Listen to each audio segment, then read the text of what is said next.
பிச்சை எடுக்கிற சின்ன பையன் எப்படி பானிபூரி ஷாப் ஓப்பன் பண்ணால் மாதம் மாதம் 2 லட்சம் எப்படி சம்பாதிக்கிறான், இது எல்லாத்தையும் பற்றி தான் இன்றைக்கி நம்ம பார்க்க போகிறோம். இது டே 1. நான் உங்கள் தினேஷ். மதுரைக்கு பக்கத்தில் ஒரு அழகான கிராமம். அந்த கிராமத்தில் பார்த்திங்கன்னா ஒரு ஃபேமிலி இருக்காங்க. அந்த ஃபேமிலியில் மொத்தம் 3 பேர், அம்மா அப்பா, அதுக்கு அடுத்ததாக ஒரு சின்ன பையன். அம்மா அப்பா பார்த்திங்கன்னா ஒரு ஆக்சிடெண்ட்டில் இறந்து போயிட்டாங்களாம். இப்போ அந்த பையன் மட்டும் தான் இருக்கான். அந்த பையனுக்கும் சொந்தம்ட்டு யாருமே இல்லை. அந்த பையனோட நேம் பார்த்திங்கன்னா மணி. அவனோட ஆசை என்னதுன்னு பார்த்திங்கன்னா, வாழ்க்கையில் ஒரு வாட்டியாச்சும் பானிபூரி சாப்பிட மாட்டோமா, நம்ம பானிபூரியை ஒரு வாட்டியாச்சும் டேஸ்ட் பண்ணி பார்க்க மாட்டோமா, இது மட்டும் தான் அவனோட மூளைக்கில் ஓடிக்கிட்டே இருக்குது. அப்போ ஒரு நாள் ஒரு பெரிய பிஸ்னஸ் மேன் பார்த்திங்கன்னா அந்த வழியாக காலில் போயிட்டு இருந்தாங்க. அப்படி போயிட்டு இருக்கிறப்ப இந்த சின்ன பையனும் பார்த்தாங்க.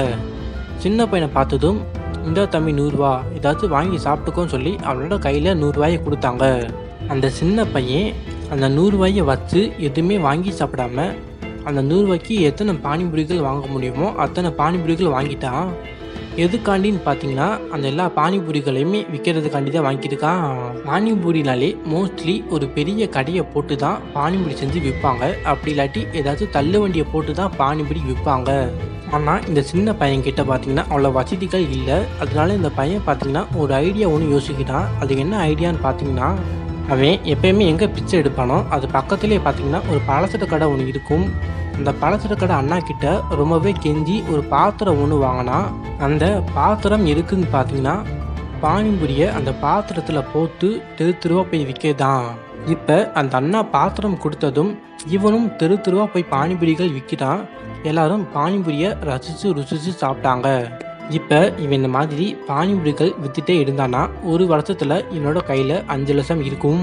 பிஸ்னஸ் ஸ்டார்ட் பண்ண கையில் 50,000 இருந்தாலே போதும். நம்ம மாதம் 2ல் இருந்து 3 லட்சம் வரைக்கும் சம்பாதிக்கலாம்.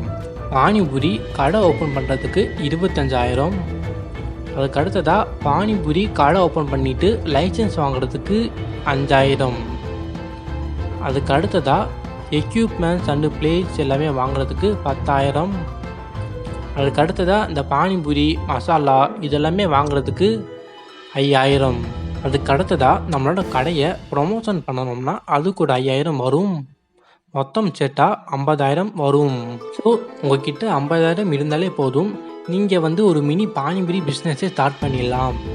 அதுவும் மாதம் 1ல் இருந்து 2 லட்சம் வரைக்கும் நீங்கள் சம்பாதிக்கலாம். பிஸ்னஸ் ஸ்டார்ட் பண்ணுறதுக்கு கரெக்டான பிளான்ஸ் உங்களுக்கு வேணும்னா கமெண்ட் பாக்ஸில் எஸ்ன்னு டைப் பண்ணுங்கள். நான் உங்களுக்கு பிடிஎஃபாக சென்ட் பண்ணுறேன். சரி, நெக்ஸ்ட்டு வீடியோவில் பார்ப்போம். தேங்க்ஸ் ஃபார் வாட்சிங். Have a next day.